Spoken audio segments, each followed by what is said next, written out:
வணக்கம். சுப்ரீம் செய்திகளுக்காக இரா செல்வமணி. இன்றைய முதன்மை செய்திகள். புதுவை மாநில தேர்தல் அதிகாரியான ஜவஹருக்கு கூடுதலாக செயலர் மற்றும் ஆணையர் பொறுப்பு வழங்கி தலைமைச் செயலர் உத்தரவிட்டுள்ளார். புதுச்சேரியில் ரெஸ்டோ பார்கள் நள்ளிரவு 12 மணிக்கு மேல் செயல்பட்டால் அதன் உரிமம் 3 மாதங்களுக்கு ரத்து செய்யப்படும் என கலால் துறை எச்சரிக்கை விடுத்துள்ளது. மீன்பிடி தடைக்கால நிவாரண நிதி வழங்கும் பணியை முதலமைச்சர் ரங்கசாமி தொடங்கி வைத்தார்.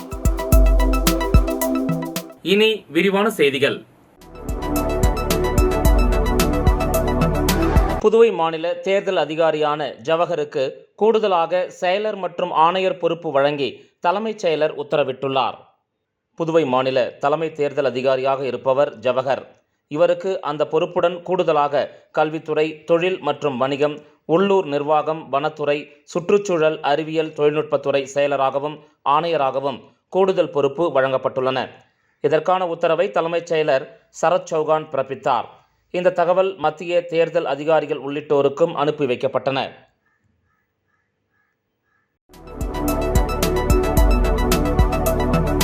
புதுச்சேரியில் ரெஸ்டோ பார்கள் நள்ளிரவு 12 மணிக்கு மேல் செயல்பட்டால் அதன் உரிமம் 3 மாதங்களுக்கு ரத்து செய்யப்படும் என கலால் துறை எச்சரிக்கை விடுத்துள்ளது. புதுவை மாநில அரசு தனது வருவாயை அதிகரிக்கும் வகையில் பல்வேறு பகுதிகளில் புதிய ரெஸ்டோ பார்களுக்கு கலால் துறை மூலம் அனுமதி வழங்கியது. இதற்கு பொதுமக்கள் எதிர்ப்பு தெரிவித்தனர். ஆனாலும் மக்களின் எதிர்ப்பை மீறி வருவாயை கருத்தில் கொண்டு ரெஸ்டோ பார்கள் செயல்பட அரசு பாதுகாப்பு அளித்தது. இவைகள் இரவு 11 மணி வரை செயல்பட அனுமதிக்கப்பட்ட நிலையில் தற்போது ரெஸ்டோ பார்கள் நள்ளிரவை தாண்டி அதிகாலை வரையில் செயல்படுவதாக புகார்கள் எழுந்துள்ளது. ரெஸ்டோ பார்களுக்கு வரும் இளைஞர்கள், இளம் பெண்கள் போதைப்பொருள் பயன்படுத்தும் செயல்பாடுகள் கடும் விமர்சனத்துக்கு உள்ளாகின. இதனால் புதுச்சேரியின் கலாச்சார பண்பாடு பாதிக்கப்படுவதாகவும் கூறப்படுகிறது. இந்த நிலையில் தற்போது அனைத்து ரெஸ்டோ பார்களுக்கும் கலால் துறை சார்பில் சுற்றறிக்கை அனுப்பப்பட்டது. அதில் நள்ளிரவு 12 மணிக்கு மேலாக செயல்படும் ரெஸ்டோ பார்களின் உரிமம் 3 மாதங்களுக்கு ரத்து செய்யப்படும் என்றும், எனவே 11 மணி வரை மட்டுமே அவை செயல்பட வேண்டும் எனவும் குறிப்பிடப்பட்டுள்ளது.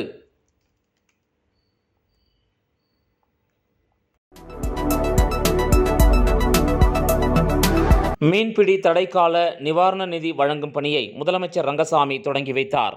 புதுச்சேரி அரசு மீன்வளம் மற்றும் மீனவர் நலத்துறையின் மூலம் ஆண்டுதோறும் குடும்பம் ஒன்றிற்கு 6500 ரூபாய் வீதம் வழங்கப்பட்டு வரும் மீன்பிடி தடைக்கால நிவாரணமானது நடப்பு 2024ஆம் ஆண்டிற்கு முதற்கட்டமாக 18,779 மீனவ குடும்பங்களுக்கு 12,20,63,500 ரூபாய் ஒதுக்கீடு செய்ய அனுமதி வழங்கப்பட்டுள்ளது. மீன்பிடி தடைக்கால நிவாரணத் தொகையினை மீனவ குடும்பங்களுக்கு வழங்கும் நிகழ்ச்சியினை மீன்வளத்துறை அமைச்சர் லட்சுமி நாராயணன் மற்றும் சட்டப்பேரவைத் தலைவர் ஏம்பலம் செல்வம் முன்னிலையில் முதலமைச்சர் ரங்கசாமி இன்று துவக்கி வைத்தார். இந்த தொகையானது புதுவை பகுதியைச் சேர்ந்த 9,725 குடும்பங்களுக்கும், காரைக்கால் பகுதியைச் சேர்ந்த 3,682 குடும்பங்களுக்கும், மாகே பகுதியைச் சேர்ந்த 523 குடும்பங்களுக்கும் மற்றும் ஏனாம் பகுதியைச் சேர்ந்த 4,849 குடும்பங்களுக்கும் இன்று முதல் அவரவர் வங்கிக் கணக்கில் செலுத்தப்பட்டு வருகிறது.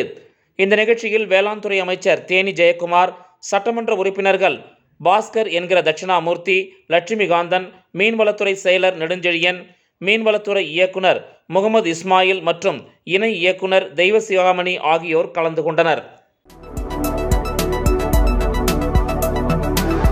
காரைக்காலில் புகழ்பெற்ற மாங்கனி திருவிழா விக்னேஸ்வர பூஜையுடன் தொடங்கப்பட்ட நிலையில் முதல் நிகழ்ச்சியாக நடைபெற்ற மாப்பிள்ளை அழைப்பில் திரளான பக்தர்கள் கலந்து கொண்டு சாமி தரிசனம் செய்தனர். 63 நாயன்மார்களில் ஒருவரான காரைக்கால் அம்மையாரின் வாழ்க்கை வரலாற்றை நினைவுகூரும் விதமாக காரைக்காலில் ஆண்டுதோறும் மாங்கனி திருவிழா நடத்தப்பட்டு வருகிறது. புகழ்பெற்ற மாங்கனி திருவிழா விக்னேஸ்வர பூஜையுடன் தொடங்கியது. முதல் நிகழ்ச்சியாக மாப்பிள்ளை அழைப்பு நடைபெற்றது. மலர்களாலும் மின் விளக்குகளாலும் அலங்கரிக்கப்பட்ட ரதத்தில் மாப்பிள்ளையாக பரமதத்தர் வைக்கப்பட்டு முக்கிய வீதிகள் வழியாக ஊர்வலமாக கொண்டு வரப்பட்டார். இதில் அமைச்சர் திருமுருகன், கோயில் நிர்வாகிகள் உள்ளிட்ட ஏராளமான பக்தர்கள் கலந்து கொண்டனர். காரைக்கால் அம்மையார் ஆலயத்திற்கு இந்த ஊர்வலம் வரும்போது பெண் வீட்டார்கள் அழைப்பது போல பொம்மைகள் நிறுத்தி வைக்கப்பட்டிருந்தன. பின்னர் ஊர்வலம் கைலாசநாதர் கோயிலில் முடிவடைந்தது. இதில் ஏராளமான பக்தர்கள் கலந்து கொண்டு சாமி தரிசனம் செய்தனர்.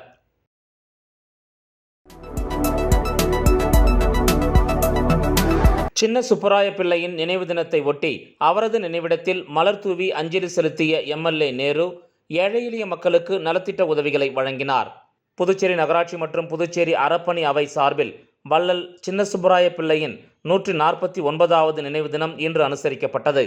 இதனையொட்டி அவரது நினைவிடத்தில் சுயேட்சை எம்எல்ஏ நேரு மலர் தூவி அஞ்சலி செலுத்தினார். தொடர்ந்து ஏழை எளிய மக்களுக்கு புத்தாடைகள் மற்றும் உணவுப் பொருட்கள் உட்பட நலத்திட்ட உதவிகளை வழங்கி சிறப்பித்தார். இந்த நிகழ்ச்சியில் உள்ளாட்சித்துறை இயக்குனர் சக்திவேல், நகராட்சி ஆணையர் கந்தசாமி, அருட்தந்தை ஜான் கென்னடி மற்றும் நகராட்சி அதிகாரிகள், உள்ளாட்சித்துறை அதிகாரிகள் உட்பட பலர் கலந்து கொண்டனர். விளம்பர இடைவேளைக்கு பிறகு செய்திகள் தொடரும்.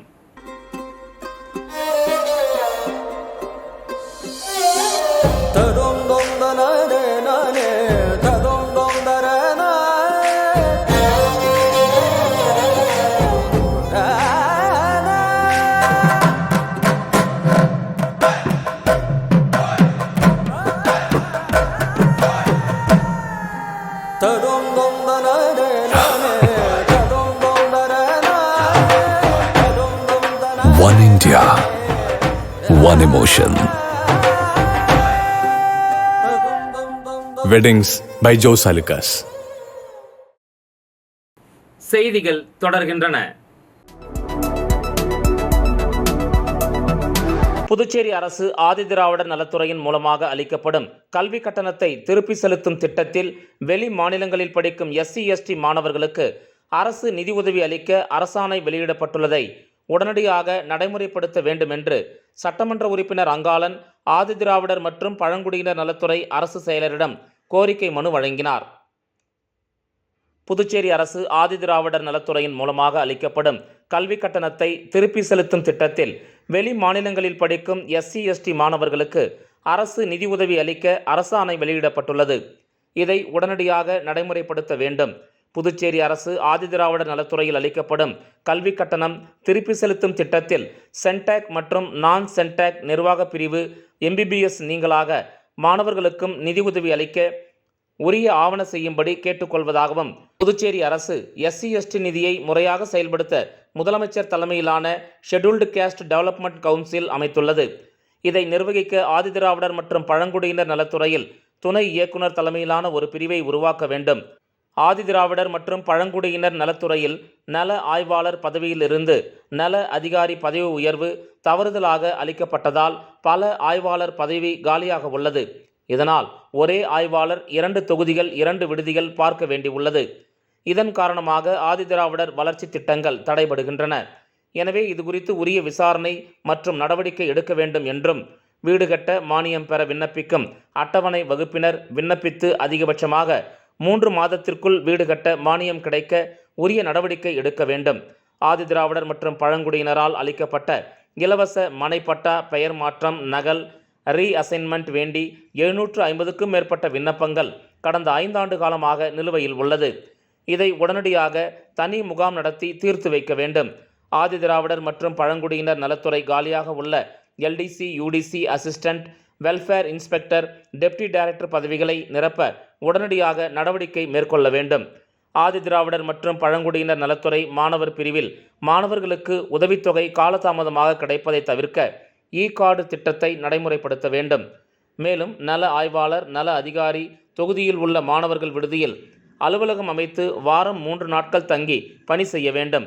ஆதிதிராவிடர் மற்றும் பழங்குடியினர் நலத்துறையில் புகாரை பதிவு செய்ய இலவச டோல் ஃப்ரீ வாட்ஸ்அப் குழுவை உருவாக்க வேண்டும். ஆதிதிராவிடர் மற்றும் பழங்குடியினர் நலத்துறையின் இணையதளத்தில் அரசு ஆணைகள், சுற்றறிக்கை, விதிகள், தகவல் உரிமை சட்ட விதி 17 தகவல்கள் அடங்கிய குறிப்பேடுகள் அனைத்தையும் பதிவேற்றம் செய்ய வேண்டும். மேலும் ஆதிதிராவிடர் மற்றும் பழங்குடியினர் நலத்துறை கையகப்படுத்திய நிலங்களில் ஒரே கிராமத்தை மட்டும் சாராமல் பிற கிராமங்களில் உள்ள மனை இல்லாத பயனாளிகளுக்கும் இலவச மனைப்பட்டா அளிக்க நடவடிக்கை எடுக்க வேண்டும். சட்டமன்ற உறுப்பினர் அங்காளன் அரசு செயலரிடம் இக்கோரிக்கைகளை மனுவாக அளித்துள்ளார்.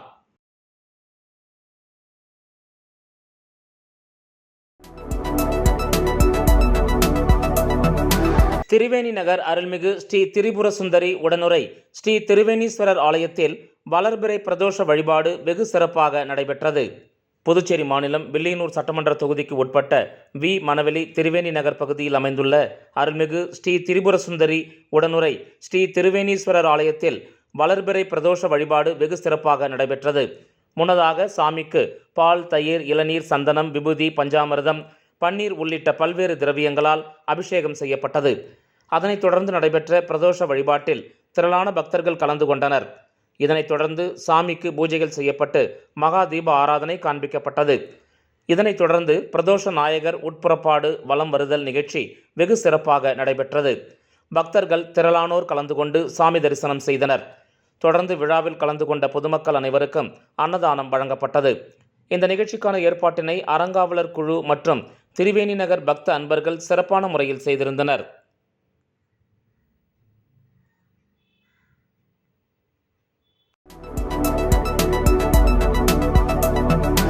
ஏம்பலம் ஸ்ரீ சந்திரமௌலீஸ்வர பெருமானுக்கு நடைபெற்ற பிரதோஷ விழாவில் திரளான பக்தர்கள் பங்கேற்று சாமி தரிசனம் செய்தனர். புதுச்சேரி மாநிலம் ஏம்பலம் பகுதியில் அமைந்துள்ள அருள்மிகு ஸ்ரீ முத்துமாரியம்மன் ஆலய அருள்மிகு ஸ்ரீ வடிவாம்பிகை உடனுரை ஸ்ரீ சந்திரமௌலீஸ்வரர் பெருமானுக்கு வளர்பிறை பிரதோஷ வழிபாடு பூஜைகள் வெகு சிறப்பாக நடைபெற்றது. தொடர்ந்து நடைபெற்ற பிரதோஷ வழிபாட்டை முன்னிட்டு சுவாமிக்கு பால், தயிர், சந்தனம், இளநீர், விபூதி, பஞ்சாமிர்தம், பன்னீர், பழங்கள் உள்ளிட்ட பல்வேறு திரவியங்களால் அபிஷேகம் செய்யப்பட்டது. தொடர்ந்து சாமிக்கு மகா தீப ஆராதனை காண்பிக்கப்பட்டது. இதனைத் தொடர்ந்து சாமி உட்பிரகாரம் வலம் வந்தது. இதில் திரளான பக்தர்கள் கலந்து கொண்டு சாமி தரிசனம் செய்தனர். இதில் உபயதாரர்கள் சாந்தி கார்த்திகேயன், கோபி சந்திரவதனி உட்பட ஏராளமான பக்தர்கள் கலந்து கொண்டு சாமி தரிசனம் செய்தனர். மேலும் இவ்விழாவில் கலந்து கொண்ட பக்தர்கள் அனைவருக்கும் அன்னதானம் வழங்கப்பட்டது. இதனைத் தொடர்ந்து நிகழ்ச்சிக்கான ஏற்பாட்டினை ஆலய பூசாரி எல்லப்பன், ஆலய அறங்காவல் குழுவினர் மற்றும் கிராம பொதுமக்கள் வெகு சிறப்பாக செய்திருந்தனர்.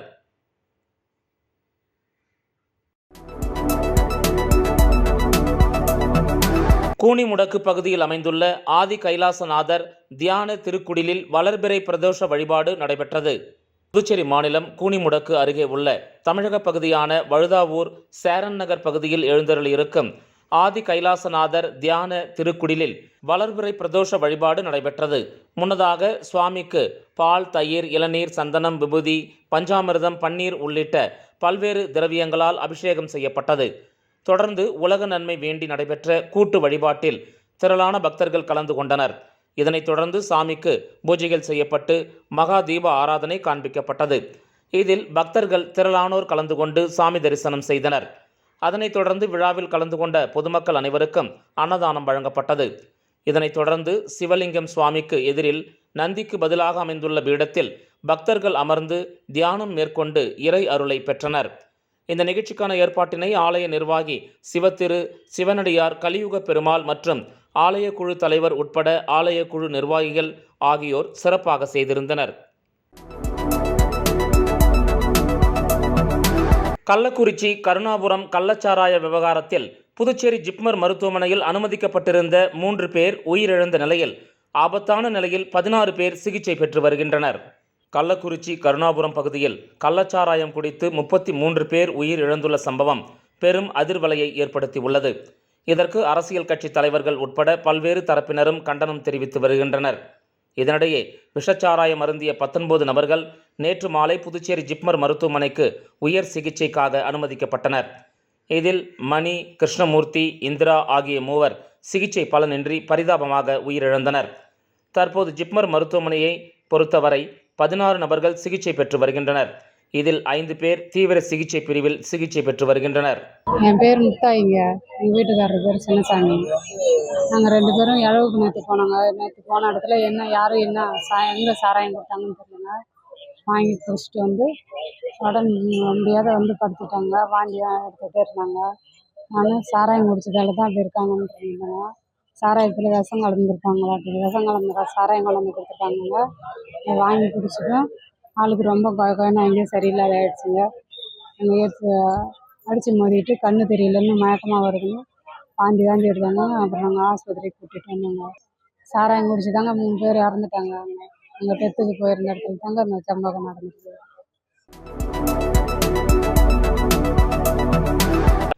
கடலூர் மாநகராட்சி மேல்நிலைப் பள்ளியில் மாணவர்களுக்கு ஊக்கத்தொகையும் பள்ளிக்கு உபகரணங்கள் வழங்கும் நிகழ்ச்சியும் நடைபெற்றது. இப்பள்ளியில் 1993, 1994 ஆண்டில் படித்த முன்னாள் மாணவர்கள் திரு மாரிச்செல்வன் மணி மற்றும் திரு கோபிநாத் ராமதாஸ் ஆகியோர் இருவரும் தங்கள் படித்த மாநகராட்சி மேல்நிலைப் பள்ளியில் படிக்கின்ற மாணவர்களுக்கு ஊக்கமளிக்கும் வகையில் 2023-2024 ஆண்டு தேர்வில் +2 வகுப்பு மற்றும் 10ஆம் வகுப்புகளில் முதல் 3 இடங்களில் அதிக மதிப்பெண்கள் எடுத்த மாணவர்களுக்கு ஊக்கத்தொகையாக மற்றும் பள்ளிக்கு பயன்படும் சில உபகரணங்கள் வழங்கும் நிகழ்ச்சி நடைபெற்றது. +2வில் 600க்கு 485 மதிப்பெண் பெற்ற முதல் மாணவர் திருமலை வாசனுக்கு ரூபாய் 10,000, 475 மதிப்பெண்கள் பெற்ற இரண்டாவது மாணவர் அகர முதல்வனுக்கு ரூபாய் 5,000, 465 மதிப்பெண்கள் பெற்ற மூன்றாவது மாணவர் நிரஞ்சனுக்கு 3,000 ரூபாயும், அதேபோல 10ஆம் வகுப்பில் 447 மதிப்பெண்கள் பெற்ற முதல் மாணவர் ஆகாஷுக்கு 5,000 ரூபாயும், 428 மதிப்பெண்கள் பெற்ற இரண்டாவது மாணவர் யோகண்டேஸ்வரனுக்கு ரூபாய் 3,000, 395 மதிப்பெண்கள் பெற்ற மூன்றாவது மாணவர் சிவபிரகாஷுக்கு ரூபாய் 2,000, மொத்தம் 6 மாணவர்களுக்கு கேட்பு காசோலையாக, அதாவது டிடி ஆகவும் இதே மதிப்பெண், அதாவது 395 மதிப்பெண்கள் பெற்ற லோகேஷ் என்ற மாணவருக்கு ரொக்கமாக 2,000 ரூபாயையும் திருமதி அபிராமசுந்தரி மாரிச்செல்வன் அவர்களால் வழங்கப்பட்டது. 10 வசதியற்ற மாணவர்களுக்கு சீருடைகள் வழங்கப்பட்டது. நீண்ட நாட்களாக பழுதடைந்து செயல்படாமல் இருந்த குடிநீர் சுத்திகரிப்பு இயந்திரத்தை சுமார் 25,000 ரூபாய் செலவில் பழுது பார்த்து செயல்பாட்டுக்கு கொண்டு வரப்பட்டது. 2 குப்பை தொட்டிகள் வழங்கப்பட்டது. இவை அனைத்தையும் முன்னாள் மாணவர்கள் மாரிச்செல்வன், மணி, கோபிநாத், ராமதாஸ் ஆகியோரின் பெற்றோர்கள் கலந்து கொண்டு மாணவர்களுக்கு வழங்கினார்கள். இவ்விழாவிற்கு தலைமை ஆசிரியர் குணசேகரன் தலைமை தாங்கினார். மாரிச்செல்வன், மணி, கோபிநாத், ராமதாஸ் குடும்பத்தினர் முன்னிலை வகித்தனர். பள்ளி வேளாண் அறிவியல் ஆசிரியர் ரவி வரவேற்புரை வழங்கினார். முன்னாள் இப்பள்ளியின் ஆசிரியர்கள் வேதியியல் ஆசிரியர் கோவிந்தராஜன், தாவரவியல் ஆசிரியர் கோவிந்தராஜன், கடலூர் மாவட்ட தேசிய பசுமைப்படை ஒருங்கிணைப்பாளர் செல்வநாதன் ஆகியோர் வாழ்த்துரை வழங்கினர். பள்ளியின் உதவி தலைமை ஆசிரியர் மனோகரன் நிறைவாக நன்றி கூறினார். பள்ளியில் படிக்கும் 500 மாணவர்களுக்கும் மணிலா உருண்டைகள் முன்னாள் மாணவர்கள் மாரிச்செல்வன், மணி, கோபிநாத், ராமதாஸ் குடும்பத்தினரால் வழங்கப்பட்டது. இந்த நிகழ்ச்சியில் பள்ளி ஆசிரியர், ஆசிரியைகள், பள்ளியில் 10ஆம் வகுப்பு, +2 படிக்கும் மாணவ மாணவிகள் கலந்து கொண்டனர். மீண்டும் முதன்மை செய்திகள். புதுவை மாநில தேர்தல் அதிகாரியான ஜவஹருக்கு கூடுதலாக செயலர் மற்றும் ஆணையர் பொறுப்பு வழங்கி தலைமைச் செயலர் உத்தரவிட்டுள்ளார். புதுச்சேரியில் ரெஸ்டோ பார்கள் நள்ளிரவு 12 மணிக்கு மேல் செயல்பட்டால் அதன் உரிமம் 3 மாதங்களுக்கு ரத்து செய்யப்படும் என கலால் துறை எச்சரிக்கை விடுத்துள்ளது. மீன்பிடி தடைக்கால நிவாரண நிதி வழங்கும் பணியை முதலமைச்சர் ரங்கசாமி தொடங்கி வைத்தார். இந்த செய்தி அறிக்கை இத்துடன் நிறைவு பெறுகிறது. வணக்கம்.